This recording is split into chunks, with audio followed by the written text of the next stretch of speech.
is why strategic growth is the combination for smart success. Bam. There it is. There it is. It works in every scenario. He said it, folks. Smart success. The Golding Group Strategic Growth Podcast, formerly known as the Neo Marketing Podcast, offers real-world advice, expert analysis, and smart success strategies for entrepreneurs, investors, decision makers, and business leaders. Hello, everyone, and welcome back to the Strategic Growth Podcast. Cool. Formerly the Neo Marketing Podcast, now officially the Strategic Growth Podcast. So let's talk about strategic growth. Yeah, there you go. You may never hear Neo Marketing again. We'll try not to. We may refer to it a few times, but we're going to move past it. Strategic growth, baby. That's right. So I'm going to break down for you guys today. I did a little bit on the announcement episode that we did last week. We announced that we're changing the name of the podcast. This to Strategic Growth Podcast from the Neo Marketing Podcast. I explained why. We'll go into a little bit of that, but I'm going to go into much more detail about the two big elements, strategic and growth. I'm going to break these down in detail, not just in the basis of how we're using them for our podcast, but you guys can use these concepts and ideas as you develop the strategy and your business development, how you're going to grow your business and be strategic. These concepts I'm going to break down for you today will explain and push you through that process and make it a much more manageable process and effective process. So we're ultimately talking about your business, but we're doing it in reference to the name of our podcast because that's what we do on this podcast is help you with your business. Absolutely. So let's right off rock the bat, and roll. Here we go. Right off the bat. This is episode 142. I can't Can believe you imagine? it. No, been doing this podcast since 2017. That's consistency. It is. That's dedication. Yeah. We're not new to this, y'all. We're not new to this. So the name change, we made 140 episodes before we made a name change. So that's pretty impressive. Well, it proves that we didn't do it willy-nilly. That's right. We are not. We stuck with the brand as long as we could, and then we made the change at the appropriate time. At the appropriate time. You got to admit. Because it more accurately reflects our brand. Spring of 2022 has a completely different landscape and scenario than it was. Fall of 17. And 19 and then 20, of course, we all went through a lot of changes in the world. Totally. There's still changes happening in the world right now, but there's a great reset in business, and I think this is an appropriate time for us to reset this podcast and then recommit to the focus of strategic growth. Perfect. All right, so here we go. Number one, I'm going to list these and then I'll break them down. All right. Being strategic is informed, it's intentional, it's actionable, it's measurable, it's repeatable, thus sustainable. Okay. All right, here we go. So right off the bat, let's hit them. Informed. Right. A strategic approach, crafting a strategy. Where do we start, Pritch? Capital R, research. Every time. Every time. Always start with research, right? There's a multitude of types of research you can do when you're trying to create strategy for a business. Yeah, absolutely. You can do focus groups, you can do surveys, you can do in-depth interviews. It doesn't have to be the kind of research that scientists do to discover a new... Doesn't have to be academic or scientific. Doesn't have to be academic. It can be. Yeah, it can be. But you can, for all of that, you can look at what has already been done in the past. You could also look at what your competition Absolutely. is putting Competitive out in the world. analysis. That's right. Competitive analysis is part of that process. Yep. So there's data. There's math. There's hard numbers. Then there are... Well, don't scare them off. It's not much in the way of math. There's people involved as well. There's got to be some math, right? How much money can you make? What's the scope of your industry? How much market share do you have now, or what will it take to get market share? Or what are these numbers telling me? Sure. At the same time, what do people think? How do they feel about it? What motivates them? What do they value? What do they value in what you're doing? What do they value in what your competitors are doing? Yep. What's your differentiation? Do they understand it? All of that comes from human beings. Those are the surveys and the focus groups. Absolutely. So, needs and values and beliefs. So we start with research. Yep. We collect the data. We analyze the data. Yep. We come from that, understand some smart ways to move forward, some ways that will be less effective, some things we should not do or avoid. Right. Those are weaknesses and things. We talk about opportunities and threats, things like global pandemics and World War III would be on your SWOT. And if it's not on your SWOT right now, you better put it there. That's right. Darn right. Put it on there. So That is being informed. Right. Starting with information, starting with data, real world, not your opinion. Right. Your opinion isn't data. Too much business going on with right. seat of the pants judgments. And and that getting lucky or having hope, and hope is not a strategy. Right. That's exactly right. So being strategic is being informed. Will you make better decisions if you are informed? Absolutely. There you go. Why wouldn't you? Well, time, money, not understanding research. There's not being willing to do it. Your ego can get in the way. Absolutely. Right. All of them are bad decision points. So getting over those hurdles is being intentional. Yeah. Point 2, Yep. being intentional. When you focus on being strategic, when you focus on strategy first, you are intentional on collecting that information from the world, from analyzing it and best utilizing it for creating opportunities for success. Absolutely. A quick example of that, I think, and you'll have to tell me if I'm off base here, but if you're doing research on your stakeholders and their values and beliefs, we've seen a lot of research that says that you talk to mature Americans completely differently than Generation Z. Obviously, I agree with you because I completed that sentence. You are 100% right. There you go. So that's being intentional about applying what you've learned. That's right. Is really essential. A good strategy is highly, highly focused. Yep, absolutely. Not everyone. Right. Not all men, not all women, not all people over 50, not everyone who drives a car. Those groups are too big, right? You got to get subsets within a niche, within a funnel, all the way down to a very specific audience. You can't do that without intention. Right. And that's why we use a persona. Once we've done that drill down, put a name on it, make up a story about it. And understand as much as possible, and then avoid the temptation to attempt to be everything to everyone, because that work. Fails every time. Every time. So being intentional is being strategic. Yep. Strategic and having a strategy-first approach is actionable. Yes. Now that we understand, we've gone through the process of collecting and understanding this, we're very intentional in our approach. We have a plan of what to do. Right. The actions, how to carry it out, the actual tactics and execution are simple. Fall right out of the strategy. It's so simple. Now, if I said to you, Pritch, I'm going to start a business. Yep. How should I use social media?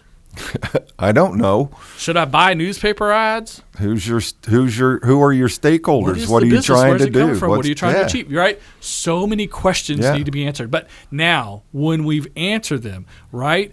Pritch, I've started a fashion line for preteens that like to dance, that are into music, popular music. You know what I'm going to say, they're very motivated by this particular artist. Right. TikTok, baby.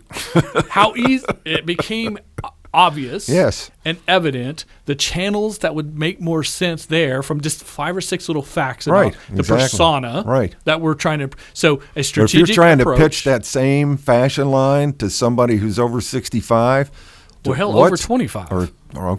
What's TikTok? Right. Exactly. At the same time, you can't say, well, if you're over 65, you're not on Facebook, because you probably are. That's the fastest growing segment. Grandma's on Facebook. Absolutely. So if your product is aimed at senior citizens, you will be using Facebook, but not TikTok. Exactly. That's right. So again, that information makes the action much easier to manage, because Pritch, do you have millions and millions of dollars to just burn through every channel out there in the world? Even if I did, I wouldn't want to use it that way. Exactly. So by being intentional, by being actionable, by really focused on who your consumer is and building from there, you're being strategic. A proof point, when I teach public relations or strategic campaigns, I spend exactly 2 class periods on tactics. It's not that big of a deal. Out of 32 class sessions, 2 max, usually only 1. Now, if you understand who you're talking to and why and what the message is, et cetera, that we've already discussed, you understand how the channels you're going to take it to, you understand the expectations of what you want to create, whether it's in numbers of sales, number of views, number of visits to your store, visits to your website, et cetera. If you understand all of that, can you measure it? and decide if you're being successful or not. Now, this is a growth area in public relations in particular. It's been debated for at least the last decade. There are still no, okay, this is exactly the way to do it. But measurement and evaluation are absolutely critical, right, especially when CEOs and senior staff are looking for, okay, what are you doing? How's this helping my bottom line? If you're informed, if you're intentional, if your actions are focused and specific, then it'll be very easier to measure. Absolutely. Strategic actions are measurable. Yep. Things you make up on the fly are not measurable. Yeah. How do you know if it worked? You may or get not? lucky. But, Maybe. right. Or maybe you did 7 things and something works. Which one? Right. Now you got to keep doing all 7. Right. Until you figure it out. Well, maybe we do 6. Well, now what if you pulled off the one right. that is actually working? It's a lot of guessing, a lot of wasting time, a lot of wasting money, and a lot of alienating the audience that you built the first time. Yeah, exactly. I was at the doctor's for a neck issue, and I asked a question about should I continue to take this drug, and the answer was yes, I don't recommend it, but let's not change any more than just one thing so right. we can figure this out. Yes, you work through the process. Work through right? the process. If you start with a strategic plan, if you start being, again, intentional and informed, then building in the measurement protocols, building in the ideas and the ways to measure success before you start, right. and you get to set what's successful. Right. But you have to develop the measurement of that definition of success before you start, you better, or else you're just being reactionary and try to claim anything that yep. you're doing as success. You better bake it in. That's right. Because afterwards you're just, you're trying to catch a dandelion, and you're trying to claim credit for anything you may or may not have had influence over. That was a bad analogy. Being strategic is measurable. Yes. Now, bottom line. because it is informed, intentional, you understand your actions, because you can measure them, you can repeat the yep. process. Yep. And if you're being strategic, you also understand it's a two-way conversation. Right. That you're receiving feedback, what worked and what didn't, what people said yes to and people said no to. Right. The things that people still appreciate about your competition, appreciate about you, whether it was the channel of the message, all of that data can come flowing back to you. It goes back to the top. You incorporate that back into the research that you started with. Right. So now you go back to the informed stage, right. but now you're better informed by real-world feedback. Yeah. And you do the whole thing again. Thus, building a strategic system is repeatable. Right, but it's not rote repetition. As you said, it's not going through the motions. It's based on your measurement and evaluation. Absolutely. Now, is continually improving a good idea? Absolutely. Why wouldn't you? Absolutely. Seems like a no-brainer. Yeah, some people like their peanut butter and jelly sandwich at lunch, and that's all they're going to do. But that's cool. That works for them. That's what they value. Same thing in business, right? Some people are going to frequent the same kind of stores, but but things change. Things change, absolutely. Things change. Your competition is going to react to what you're doing. Other factors in the world is going to change. Maybe it's COVID. Maybe it's World War III. Maybe it is something in entertainment that's distracting people or taking things in different ways.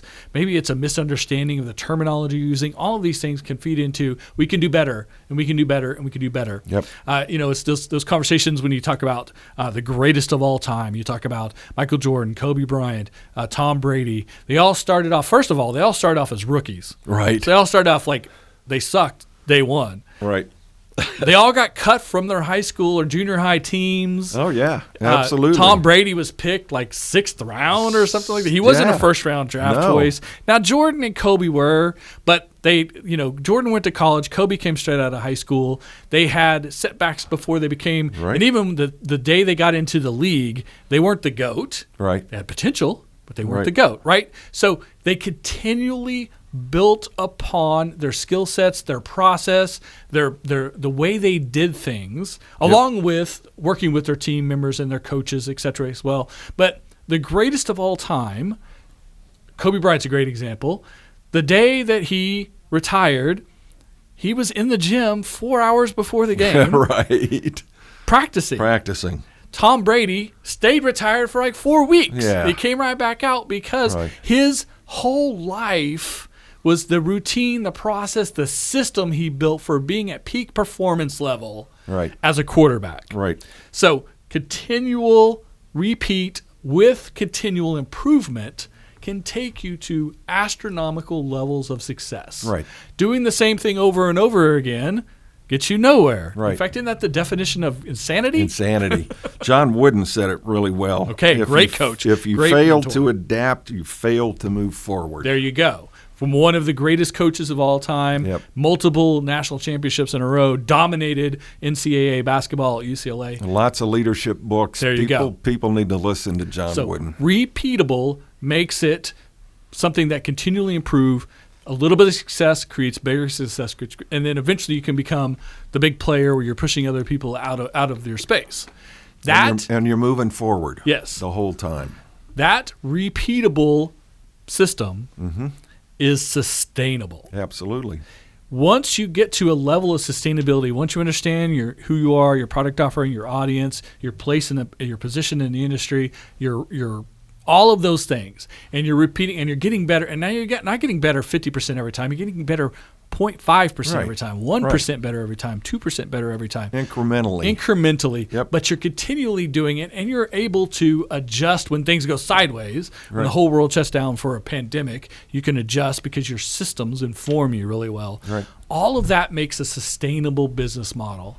Sustainable business is bankable business. It's easy to predict, which means it's easy to hire and to staff up. It's easy to buy your raw materials. It's easy to predict and plan. The process of business is easier, thus more effective, more efficient, more profitable when it is sustainable. When you have built so many systems in place strategically that do things based on real-world feedback, what your consumer wants out of you most, they value and they're willing to pay for, then that's where business becomes easy.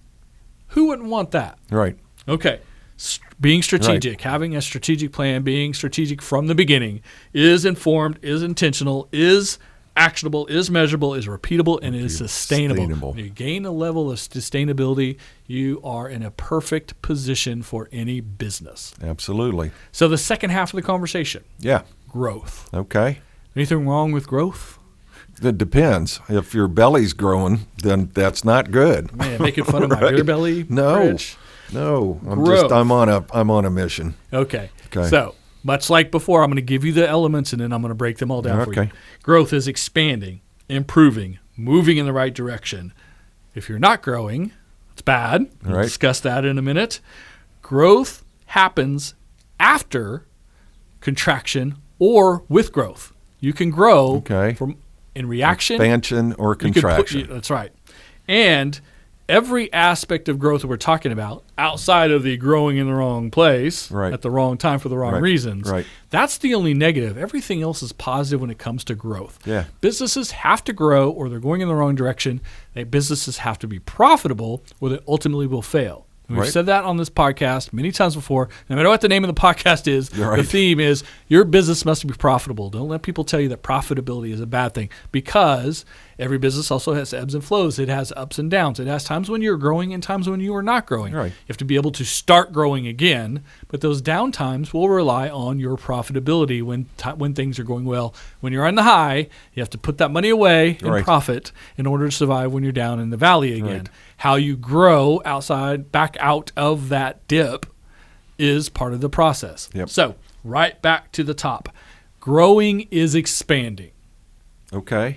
Building upon past success, building upon your audience, expanding your influence, expanding your reach, expanding your consumer base, expanding on people who have tried your product or service, have the potential to like it. You've set an expectation, you meet the expectation. Now they can recommend you, they can refer you, they can buy again, they can bring other people to you. They can be brand evangelists even, right? The expansion of your audience, expansion of your potential offerings. Maybe you start with one product and then you have two and then you have three. Maybe you start just in Oklahoma and then you can go to Texas and Kansas. Maybe you start in one type of industry with your widget, and then that widget can be applied to another whole industry. That's expansion.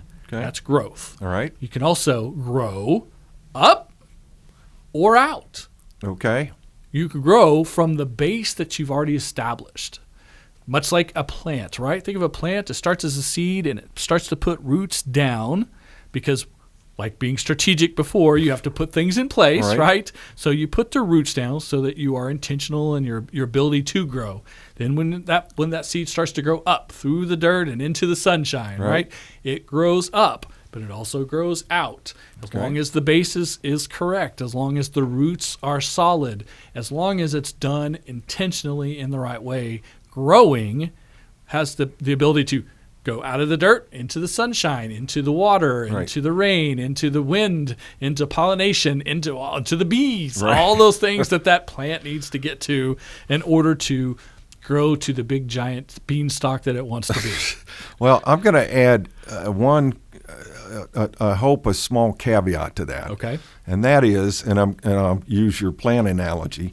Sometimes, in order for the plant to grow healthy, right, in a healthy manner, yes, you need to pinch off the top. You got to prune occasionally. You got to prune occasionally, right? And not every branch is perfect. That's right. Sometimes a bad branch can be detrimental. It receives damage, or something else doesn't go as planned. Yep. Yes, you now do. We're in the garden building process at home. Okay. Right? And one of the things that I just learned was that when you've got a tomato plant, it's best to take the lower leaves off and plant it high. Okay. So that it flourishes. Those send out the roots. This is your foundation that you were talking about.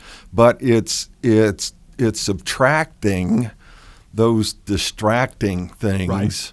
Which is what you do when you focus. Which is what you do when you focus, absolutely. And understanding the best way to do something, because you can't take a one-size-fits-all approach to everything. And that applies to business for sure. I think about the business executives who have had to retrench a little bit. They've had to pull back. They've closed stores. It happens. It happens, but that is growth. It is, because you're pulling away things that are less effective, distractions, etc., so that you can focus on the thing that's going to be beneficial. Taking the dead part off of the plant so it doesn't have to try and continue. Everything will not work great for you. In fact, most things won't work great. Well, you got to. So you have to focus. You got to focus on what does. Right. Absolutely. Now, growing is also improving. Yes. Is a 25-year-old man stronger than a 5-year-old boy? Absolutely. Is a 12-year-old girl faster running in a track meet than an 18-year-old girl? Probably not. No, probably not. And that's okay. Are you more educated at 30 than you were at 9? One would presume, because of experience at least. Exactly. So the growth process is the ability to improve. When you go to the gym, what do? You lift heavy weights, which actually tears the muscles. Right.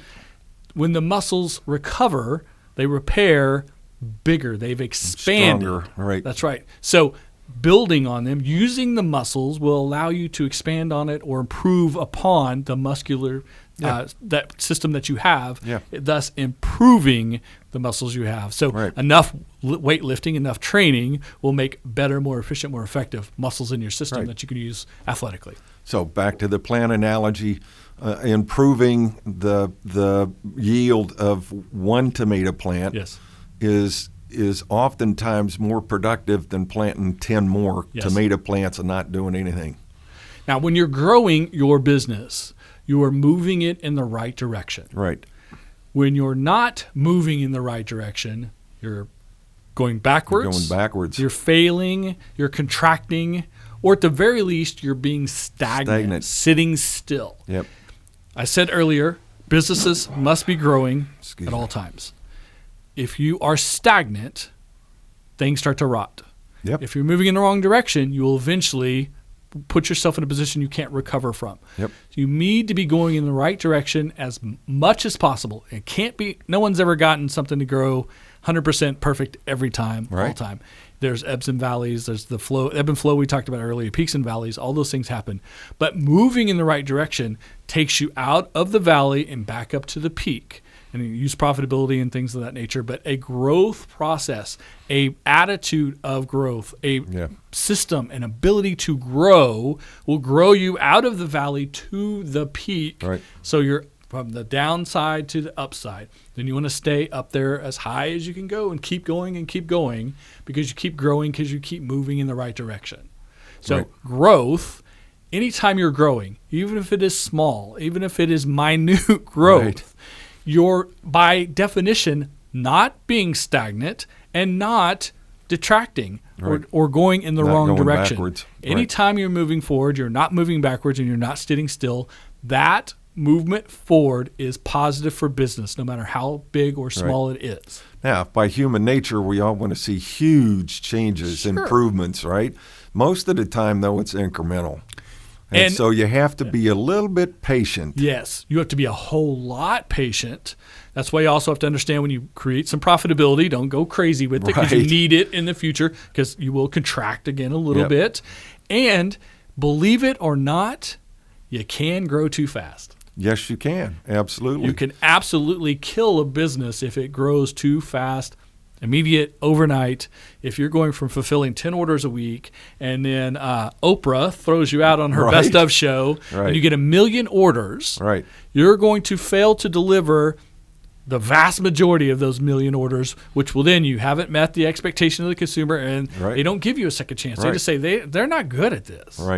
Oprah said they were great, but they treated me like crap because they never sent it to me. They don't know that you went from 10 a week to 1 million in 1 week. In 1 week. So without the requisite capacity for production. Being able to ramp up. Yeah. So continual growth allows you to see those things, forecast those things. And we talked earlier about being strategic and about being something that is sustainable because you can predict growth. Sustainability and predictability goes into how you slow build something, but again, moving it in the right direction so it's ultimately beneficial. And in most businesses, you kind of have what are set cost. You have the rent, you have the certain amount of your payroll, you have things that no matter what happened, no matter if 1 unit or 1 million units sold, you have that cost. Then you have raw materials and some other costs that are based on how many transactions that you create. And then you get above that where everything above certain levels, the profitability, it's not 100% profitable, but the profit margin is way better because you've already consumed up those set costs and those standard itemized cost. So growing to that level where you're well above your set standard cost. You break even. Then you're getting into higher profitability margins, which then, again, allows you the strength when things contract or when things go bad to be able to come back through that because the high profitability when things are going well. So always growing in that direction, trying to create predictability, growth the same way. Again, we'll use the child, right? If I said to you a 1-year-old looks like this and a 3-year-old looks like this and a 5-year-old and a 12-year-old and an 18 and a 25-year-old, you could picture that in your mind and you know how a human being grows because it takes till they're around 25 before you get a real size of how big they'll be, how tall they'll be, their features they'll fully develop, It's a 25-year process. It's easy to understand it. It's easy to plan for it. You don't buy clothing for the 25-year-old the day they're born. Exactly. You buy newborn clothes, and then you know they'll grow out of it, and you'll buy some toddlers, and then you'll buy some young adults, etc. When you plan for it, when you can predict it, then you can recycle those clothes to another kid in your family or to someone else in your neighborhood, etc.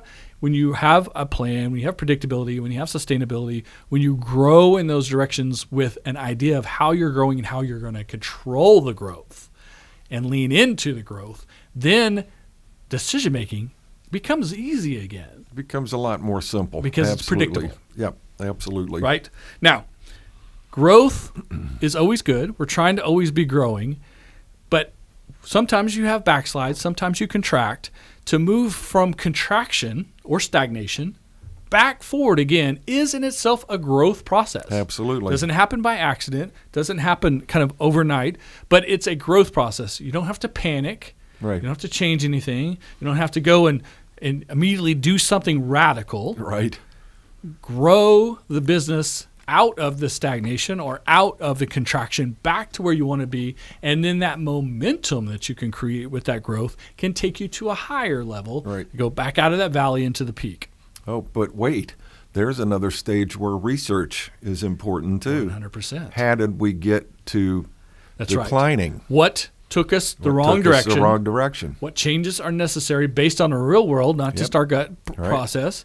And then implementation will slowly take you from going the wrong direction to stopping, going back into the right direction. Now, can we speed that up? That is your strategic process that we described earlier. Yeah, absolutely. That's right. That is why strategic growth is the combination for smart success. Bam. There it is. There it is. It works in every scenario. He said it, folks. Smart success. Who doesn't want smart success? I can think of a couple of examples, but they're not very good. No, you don't want that. You want smart, sustainable, predictable, manageable success. Not for today, not for tomorrow, for the next 100 years, maybe 200 years. Maybe your great-grandkids are going to be running this company in 200 years from now. You want it to continually be growing for them because you built it, you planted the seed correctly, you built the strategy, you built the systems in the right way. Yeah. There it is. There you go. Strategic growth is smart success. Bam. You're going to hear that a lot. We love that tagline. This podcast, the Strategic Growth Podcast, Bam. Formerly the Neo Marketing Podcast. Got to have a little fun with it, folks. We appreciate you guys tuning in to the first full official episode of the Strategic Growth See, I already fumbled all over it. Strategic Growth Podcast. Got to get a little rhythm to it. Strategic Growth Podcast. We'll be back in 2 weeks, the third Wednesday of the month, with another episode. We appreciate you guys tuning in. We appreciate you guys going through this process with us. Of course, we appreciate your feedback. Yeah. We want to hear from you. What do you think? Agree, disagree, etc. What do you want to learn more of? What do you want to hear more of on this podcast moving forward in the future? And we're looking forward to sharing this experience with you as well. So make sure you hit us up on all social media. Make sure that you have subscribed, hit the bell, hit the like button, hit the heart, do all those great things. All that admin stuff. Hey, leave a comment, leave a review. Yeah, We'd appreciate some reviews. Tell a friend, share on your social media. We would appreciate all of that so much. And absolutely tell us the topics you would like to hear moving forward on the Strategic Growth Podcast. There you go. Until next time, good luck. Ciao. Thanks for listening to the Golding Group Strategic Growth Podcast. Make sure to subscribe so you never miss an episode. Tell a friend, leave a review, and engage with us on social media. To contact us, please visit thegoldinggroup.com.